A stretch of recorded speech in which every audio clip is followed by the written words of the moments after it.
प्यारे बच्चों, आज हम लोग एनसीईआरटी क्लास 9 का 2 चैप्टर करने वाले हैं। एनसीईआरटी क्लास 9 का क्लास 9 का 2 चैप्टर हम लोग करने वाले हैं। एक गति और दूसरा बल और क्या है, और गति का नियम।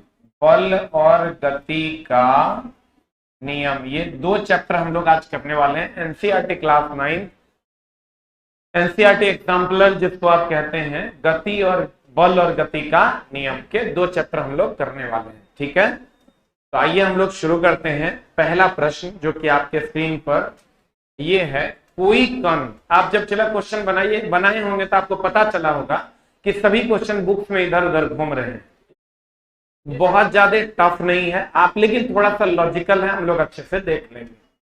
कहते हैं कोई कण त्रिज्या r के वृत्ताकार पथ में गमन कर रहा है। बहुत बढ़िया बात है, ये कोई कण है और चला r त्रिज्या के अर्धवृत्त कहां कह रहा है, ये वृत्ताकार पथ पर गमन कर रहा है। अर्धवृत्त पूरा करने के पश्चात, यानी यहां से जब ये गमन करना शुरू किया चला तो ये अर्धवृत्त पूरा किया, यहां तक आया ना, तो पश्चात इसका विस्थापन क्या होगा। तो विस्थापन चला, कहते हैं प्रारंभिक बिंदु पे कलम रखना है और अंतिम बिंदु को मिला देना है, यही विस्थापन। ये आर दिया हुआ है तो ये भी आर है, यहां से यहां तक विस्थापित हुआ था। r प्लस आर बराबर 2r is the right answer. यही अगर चला, ये तो विस्थापन हो गया 2r, विस्थापन हो गया चला 2r।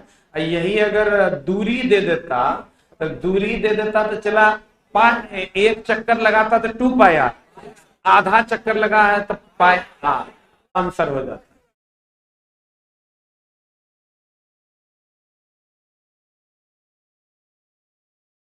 ये तो हर गणित के चल रहे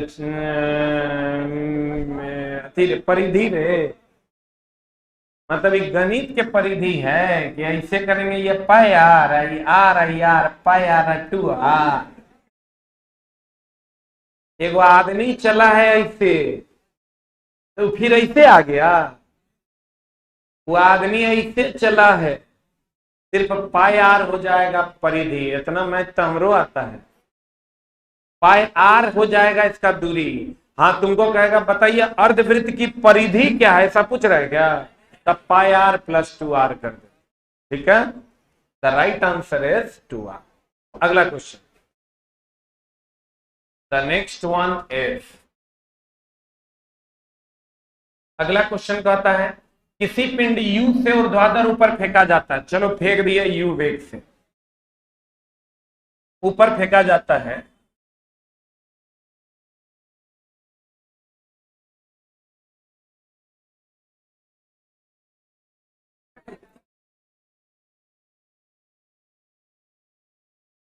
कोई बात नहीं, देखिए ये ऑप्शन है, कहता है कि एक पिंड u वेग से ऊर्ध्वाधर ऊपर की ओर फेंक रहा है, इसके ऊपर उठने की अधिकतम ऊंचाई h होगी।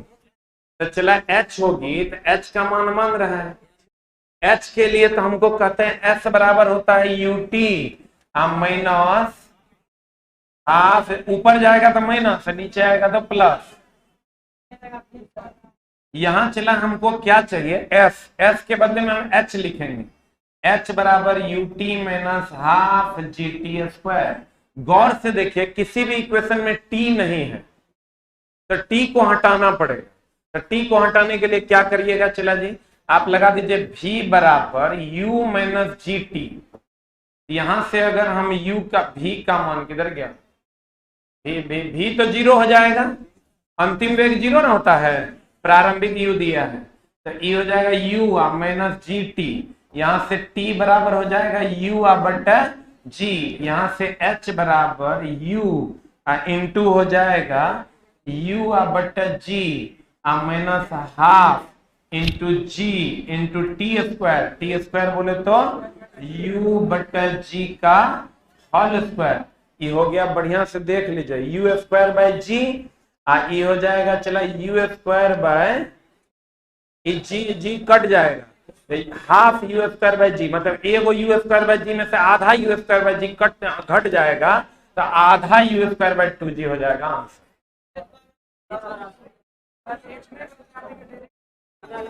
कैसे बनाना है वैसे, हाँ हमरा नहीं आता है, हमरा जो आता है वो हम बता दिए, तुम लोग हमसे तेज ना हो गया है भैया।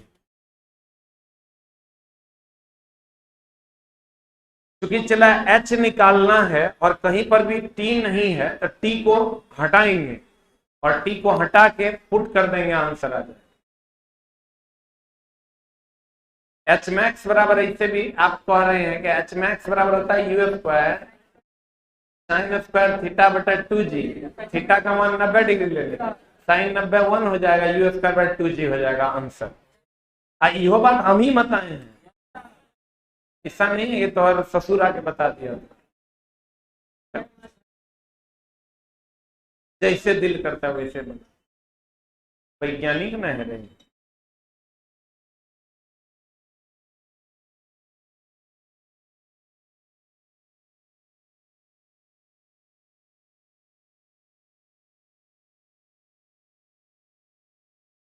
आंसर नहीं आ रहा है हो, हे भगवान, यू स्क्वायर बाई जी, आई जी स्क्वायर कट जाएगा तो हो जाएगा यू स्क्वायर बाई 2g, एक आई आधा, तो एक में से आधा गया था, आधा आंसर।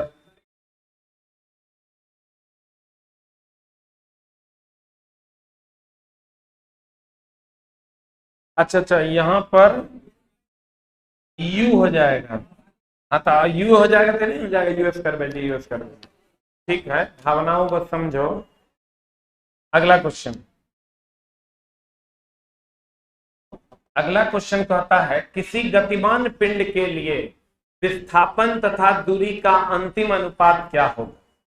देखो चला, विस्थापन, किताब पलटिएगा एक लाइन लिखल है, विस्थापन और दूरी, विस्थापन या तो कम होगा ना तो बराबर होगा, हम पढ़ाते हैं तो बताते हैं 2/10 is less than 1, 10/10 is equal to 1 और 10/2 इज ग्रेटर देन 1, पढ़े कभी। तो चला, विस्थापन या तो न्यूनतम दूरी को विस्थापन कहते हैं, या तो ये कम होगा या तो ये बराबर होगा, और जब ये कम होगा और ये ज्यादा होगा तो ये एक से कम होगा, अब दोनों बराबर होगा तो एक के बराबर होगा, तो राइट आंसर है एक के बराबर अथवा एक से कम। विस्थापन हमेशा चला कम होगा या बराबर, क्योंकि न्यूनतम दूरी को विस्थापन कहते हैं। जहां पर हम दूरी और विस्थापन पढ़ाए, चला किताब पलटिएगा डायरेक्ट लाइन मिल जाएगा। अगला क्वेश्चन आपके स्क्रीन पर ये रहा,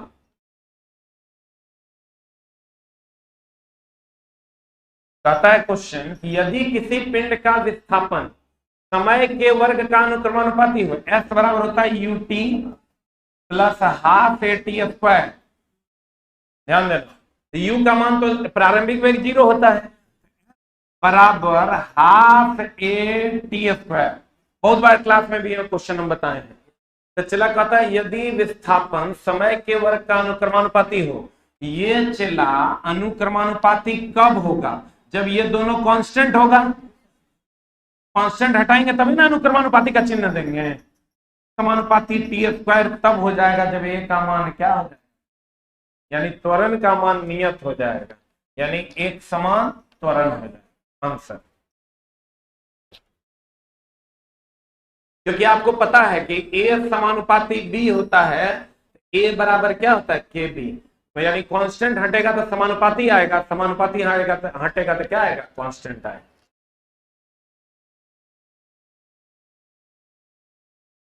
जल्दी से लिख लीजिए।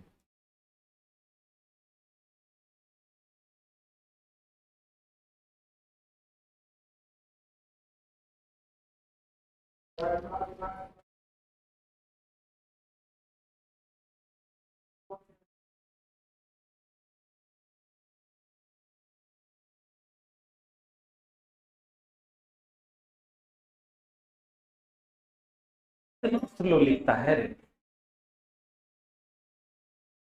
इतना स्लो लिख रहा है कि अभी यही जो शुरू किया। एग्जाम है चुटमलो। पता चला दिए गए ग्राफ में यह निष्कर्ष निकाला जा सकता है।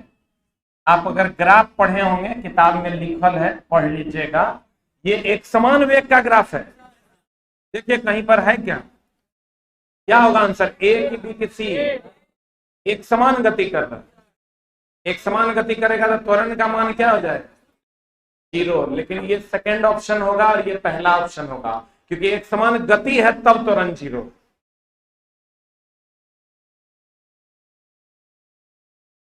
यही ग्राफ अगर रहता चला ऐसा विस्थापन और समय का, यही ग्राफ आपको पता होगा, अगर आप हम एकदम पढ़े हैं चला इस बात को, विस्थापन और समय का ग्राफ अगर ऐसा रहता तो ये विरामावस्था को दर्शाए, विरामावस्था को दर्शाए।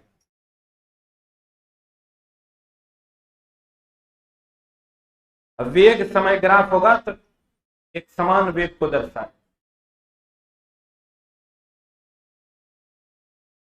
अगला क्वेश्चन आपके स्क्रीन पर ये रहा। मान लीजिए कि कोई लड़का 10 मीटर पर सेकंड की नियत चाल से, पर सेकंड की नियत चाल से चल रहा है। मेरी गो राउंड, मेरी नाम की कोई लड़की है, गो राउंड मतलब वो घूम रही है गोल गोल वृत्तीय पथ पर, या झूले पर सवारी करने का आनंद ले रही है। इससे ज्ञात होता है कि वह लड़का क्या है। पता क्या होगा आंसर? ए की बी की सी की डी। वह लड़का अगर चला कोई पिंड ऐसे घूम रहा है, चाहे वृत्तीय पथ पर हो या कोई झूला ऐसे ऐसे झूल रहा है, तो कहेंगे विराम में है। चला झूल रहा है तो विराम में कैसे? बिना त्वरण के गमन कर रहा है। आपको पता है झूला कोई झूल रहा है, धीरे धीरे अस्थिर होगा, इसका मतलब वेग में परिवर्तन होगा, तो चला ये भी नहीं होगा। फिर कह रहा त्वरित गति में है, एक समान वेग से गमन करेगा। झूला कोई झूल रहा है या घूम रहा है तो एक समान वेग होगा, वो धीरे धीरे अस्थिर हो जाएगा। आंसर चला क्या हो जाएगा? त्वरित गति। लिख लीजिए, अगर कोई पिंड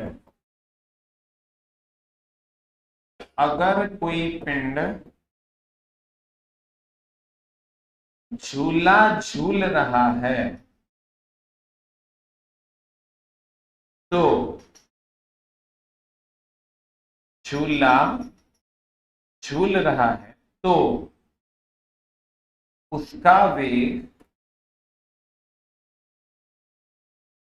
धीरे धीरे घटता है, अर्थात परिवर्तित होता है।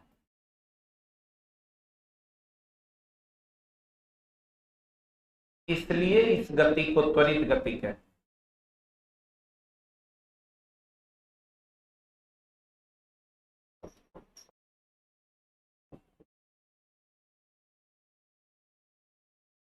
इसलिए इस गति को त्वरित गति कहते हैं।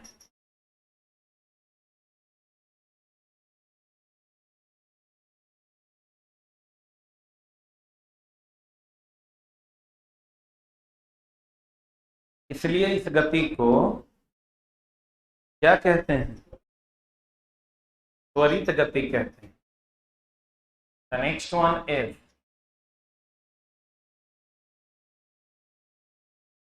पता चला फेलो पे भी एकदम लाइन किताब पलटोगे मिल जाए, नहीं मिलेगा, नोट करके लिखा है। वेग समय ग्राफ का मान विस्थापन को बताता है। द्वारा घेरा गया क्षेत्रफल किसी भौतिक राशि को निरूपित करता है जिसे विस्थापन कहते हैं, और विस्थापन बोले तो metre is the right answer. Note करके लिखल है जहां न्यूमेरिकल बना हुआ है कि नहीं है। अगला द नेक्स्ट वन इज, ये क्वेश्चन डायरेक्ट पूछा, अब पूछ दिया तो क्या हो गया। चलो जी एक बात बताइए, जिसके नजदीक होगा उसकी मात्रा ज्यादा होगी, जिसके नजदीक होगा उसकी मात्रा ज्यादा होगी। आप देखिए ये ग्राफ दिया हुआ है, अगर आपको ग्राफ देखने में दिक्कत हो रहा है तो कोई बात नहीं, एक हम हटाइए देते हैं, खाली नाम देख लीजिएगा, सेम रहना चाहिए, नहीं तो क्वेश्चन नहीं बनेगा। ये ग्राफ है दूरी और समय, जिसकी ओर रहेगा वो ज्यादा, बोलो रे। ऐसा ही सेम ग्राफ पूछा था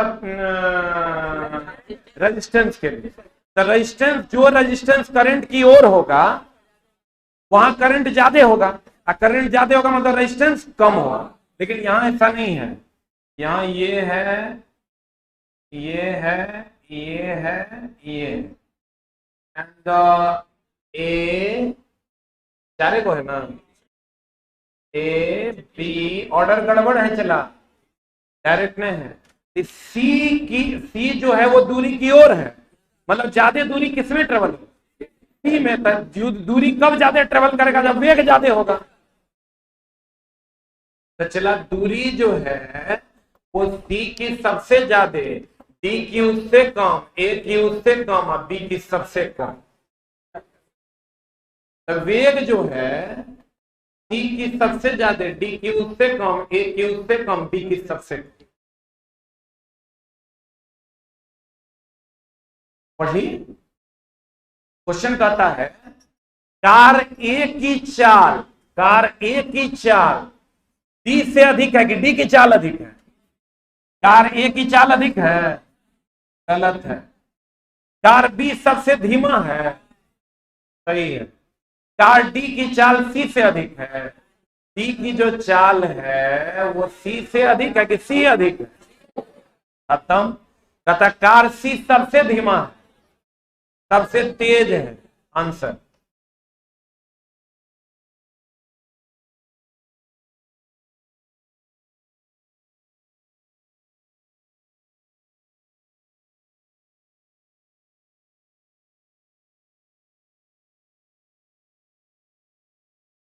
लिख लिए?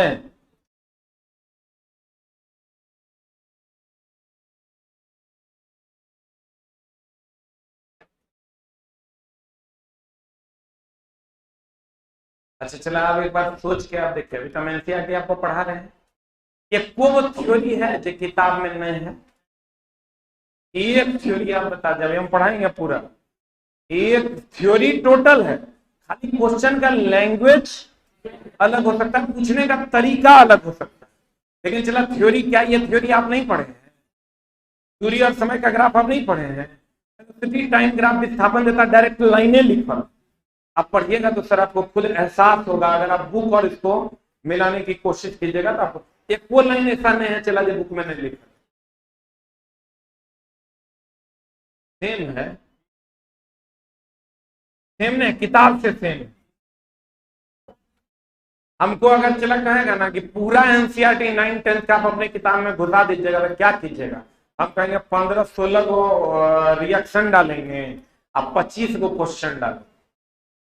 9th और 10th दोनों इन है, 25 से 30 को क्वेश्चन, अब 15 से 16 को रिएक्शन, 9वां 10वां दोनों इन हो जाए, है ना? हाँ, लेकिन चला जहां दो ऑप्शन हैं तो दोनों ऑप्शन को समझ के आपको आंसर मारना, यही मामला है। उसके लिए चला थ्योरी तो उतने रहे। एक बात बताइए चला जी, अगर हम देते हैं, गौर फरमाइए कि न्यूटन का दूसरा नियम, न्यूटन का दूसरा नियम F बराबर ma है, ठीक है ना? ई कथन हो जाएगा, इसका निष्कर्ष दे देगा कि गद्दा पर चोट कम लगता है, पत्थर पर या फर्श पर चोट अधिक लगता है। यह दूसरे नियम का उदाहरण। अगर मान लीजिए चला, अगर ये क्वेश्चन है तो क्या बताइए थ्योरी में कोई परिवर्तन करेंगे क्या? थ्योरी तो ऐसे नहीं लिखा जा सकता, थ्योरी तो जैसे है वैसे ही रहेगा, आपको अपना कॉमन सेंस लगा के ये क्वेश्चन बना दे, यही करना। तो चला आप इतना सोच पाइएगा तो हो जाएगा। आप देखिए तो यही क्वेश्चन आपके सामने है बोर्ड पर,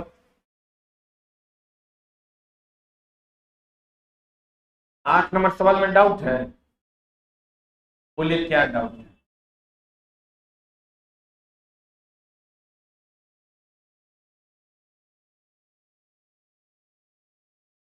बी समय,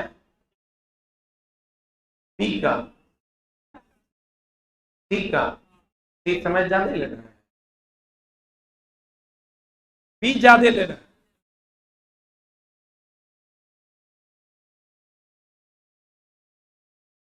बी ज्यादा ले रहा है समय कि सी ज्यादा ले रहा है? आपको छोड़ के सबको समझ में, ये उल्टा सोचता है हर बात। अरे छोटा, जिसके तरफ होगा वो ज्यादा होगा। तो बी जो है वो समय के तरफ है तो समय ज्यादा हुआ, तो समय ज्यादा लिया इसीलिए तो धीमा है ये।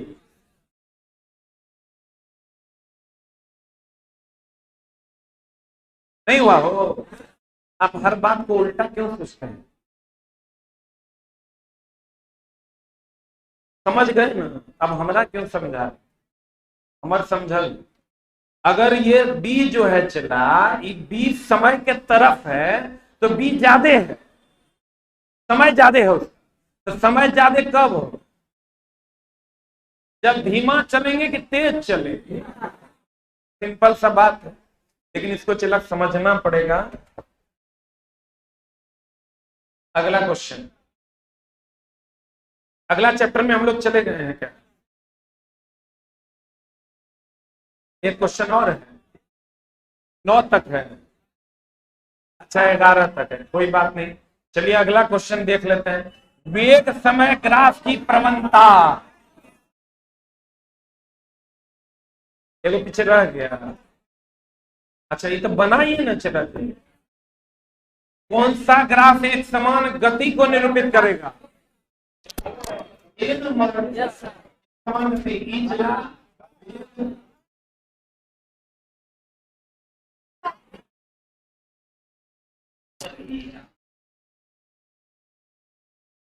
ई एक समान दूरी और समय के बीच का ग्राफ वेग का मान दे। ई एक समान गति को, इसमें वेग क्या होता है? बढ़ता है। ई विराम को, इसमें वेग क्या होता है? अब चला किताब पलटिएगा, शायद मिल जाएगा।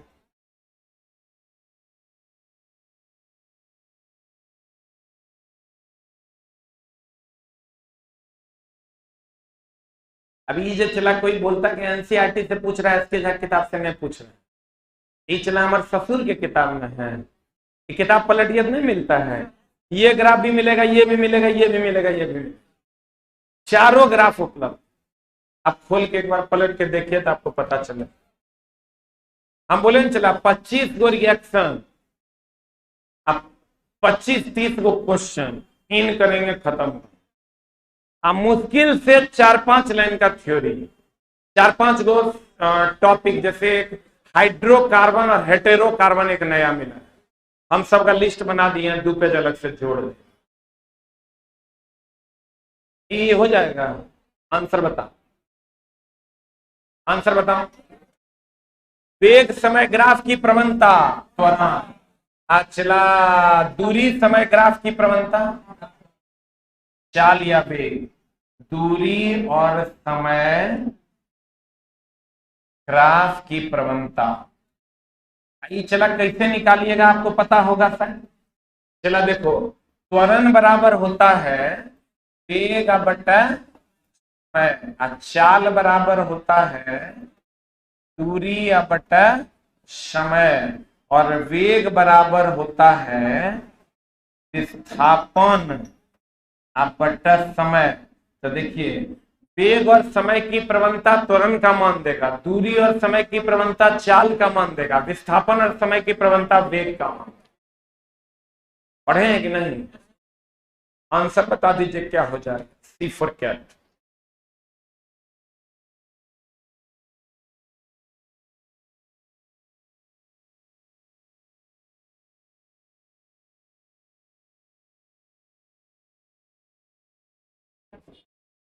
वेग समय ग्राफ का क्षेत्रफल विस्थापन को बता रहा है, बढ़िया से पढ़िए, बढ़िया नहीं? दोनों बात में अंतर नहीं है। दोनों बात में अंतर है। आपका चेहरा आपकी सुंदरता को दिखा रहा है, नहीं दिखा रहा है। आपका शरीर का अंदरूनी भाग आपकी सुंदरता को नहीं दिखा रहा है, लेकिन वो शरीर में ही उपलब्ध है। वेग समय का जो वेग किधर गया, वेग और समय का ग्राफ निरूपित करता है त्वरण को, जबकि वेग और समय के ग्राफ का क्षेत्रफल निरूपित करता है विस्थापन। दोनों अलग अलग बात, ठीक है। What is the answer? A की बी की सी? अगला क्वेश्चन, नीचे दिए गए प्रकरणों में से किसमें चली गई दूरी और विस्थापन के परिमाण समान है? दूरी और विस्थापन के मान समान कब होगा? चला जब यहां से ये सीधे चल जाएगा, सीधा चलेंगे तो यही दूरी है, यही क्या है? विस्थापन है। और अगर यहां से यहां तक टेढ़ा मेढ़ा चलेंगे तो ये विस्थापन है और ये क्या है? दोनों में डिफरेंस है। तो सीधी सड़क पर गमन करेगा तो वही दूरी होगा और वही क्या होगा? यदि एक वृत्ताकार पथ पर गमन करेगा, लोलक इधर उधर चलेगा, पृथ्वी सूर्य की परिक्रमा करेगा, आंसर क्या हो जाएगा? ए फॉर एग्जाम्पल, तब तक 0 हो जाए। कैसे? यहां से चले, यहां पहुंचे, फिर यहीं आ गए।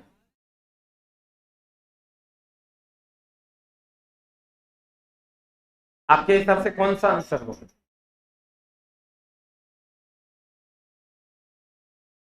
हमेशा क्यों सत्य होगा? ऐसा भी हो सकता है।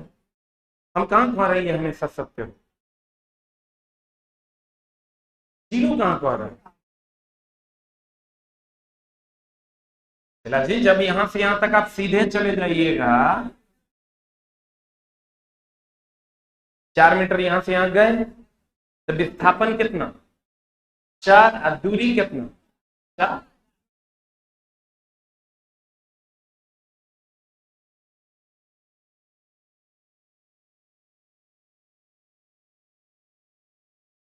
अगला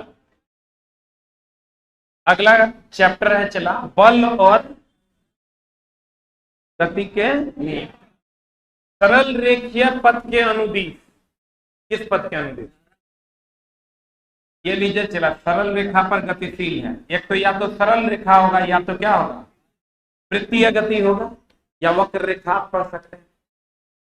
सरल रेखीय पथ के अनुदिश त्वरित गति से त्वरण हो रहा है, मतलब यहाँ 2 मीटर पर सेकंड है तो ये 4 मीटर पर सेकंड है, वेग बदल रहा है। त्वरित गति से गतिमान पिंड के लिए नीचे दिए गए कथनों में कौन सही है? इसकी नहीं है। अच्छा, इसकी चाल परिवर्तित होती रहती है। एकदम सत्य वचन है, चाल तो बदल ही नहीं रहा है।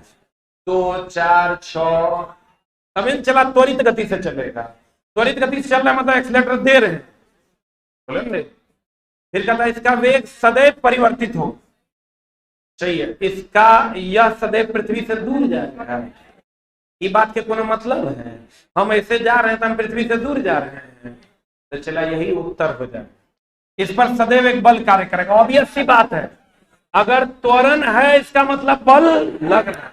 वो अलग बात है कि एक्सीलरेटर के रूप में लग रहा है, बोलेंगे। आंसर हो जाएगा सी फॉर कैट।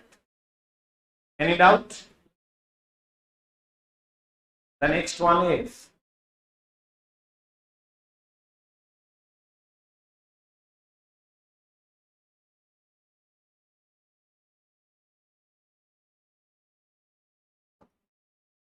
गति के तीसरे नियमानुसार। पढ़िए क्वेश्चन, शायद आपसे बन जाए। ये क्रिया एवं प्रतिक्रिया सदैव भिन्न वस्तुओं पर और विपरीत दिशा में कार्य करते हैं, सदैव एक ही वस्तु पर लगता है। पलटिए का किताब शायद मिल जाए। ये परिमाण और दिशाएं समान है, विपरीत होता है। किसी भी एक वस्तु पर एक दूसरे के तो होवे नहीं। एकदम सिंपल आंसर मिल रहा है डी फॉर।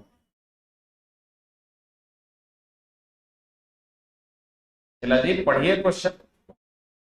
फुटबॉल के खेल में कोई गोल रक्षक गोल पर तीव्र गति से आती बॉल को पकड़ने के पश्चात अपने हाथ को पीछे खींचता है ताकि चोट कम लगे कि चोट ज्यादा लगे, और यह आवेग का उदाहरण। What is answer?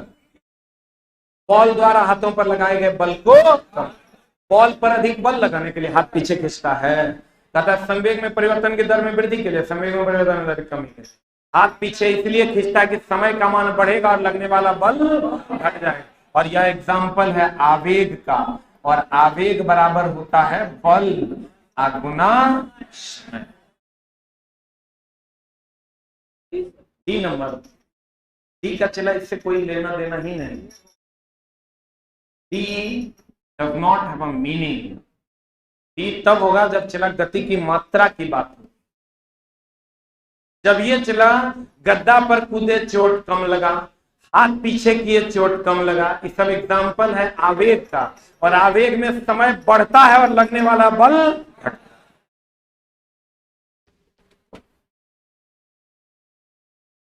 किसी पिंड का जड़त्व उसकी चाल को बढ़ाता है, उसकी चाल को कम करता है, उसकी गति की अवस्था परिवर्तन का प्रतिरोध करता है। आंसर, जड़त्व का डिफिनेशन दिया था गैलीलियो ने।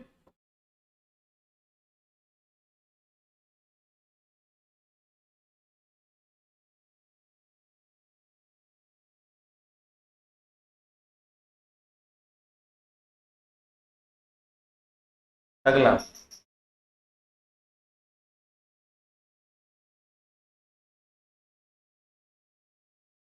कोई यात्री किसी गतिमान रेलगाड़ी में एक सिक्का उछालता है और उसके पीछे गिर गया है। पीछे गिरने मतलब इसे फेंका और वो अपना भाग गया त्वरण से। अब मंदन हो जाएगा तो आगे, समान वेग से जाएगा तो हाथ में। ये पढ़े होंगे आप। इसको फेंक के आप त्वरण से आगे बढ़ गए तो पीछे, आप फेंक के वेग घटा लिए तो आगे, एक समान वेग से जाएंगे तो हाथ में, एक समान वेग से जाएंगे तो हाथ में। अब मंदित हो जाएगा तो आगे गिरेगा, अब त्वरित होके निकल जाएगा तो पीछे गिरेगा। ये तो होगा नहीं, पीछे गिर रहा है अर्थात किस वेग से जा रहा है।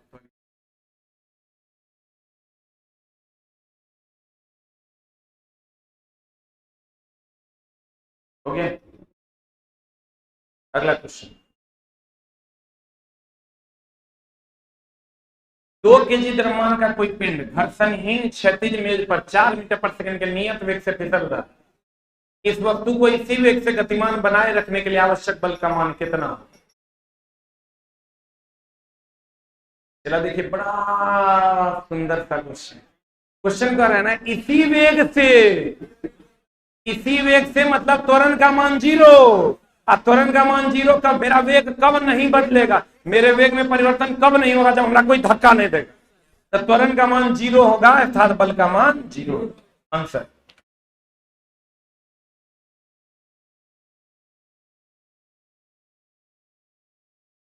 वेग इसी वेग से गति करेगा मतलब एक समान वेग है, मतलब एक्सीलरेटर दे रहे हैं कि नहीं दे रहे हैं, मतलब एक्सीलरेशन 0। एक्सीलरेशन कब 0 होगा, जब कोई धक्का नहीं दे। एक लाइन में समझ लीजिए, चला ये तब 0 होगा जब F 0 होगा, क्योंकि F बराबर क्या होता है, ma। द्रव्यमान कभी किसी पिंड का 0 होता नहीं है, कुछ ना कुछ द्रव्यमान होता है। इसको 0 करना है मतलब इसको 0 करना होगा, इसको 0 करना है मतलब इसको 0 करना। बोलिए ना आंसर। क्यों दिया गया है, ऐसे ही दे दिया है, ऐसे ही दे दिया है ताकि आप फंस सकें, ठीक है, और आप जो है F बराबर ma को ट्राई कर सकें। और आप कुछ बच्चा तो भी करेगा F बराबर m, m हो गया चला 2, m का मान हो गया 2, का मान 4, 4 दूनी 8 है, ये है। कुछ भी अटपट कर देना है चला तो गलत है।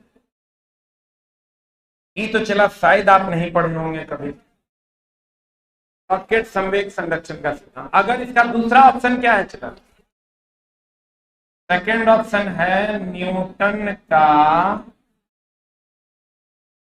तृतीय नियम। न्यूटन का कहवा नियम, तीसरा नियम।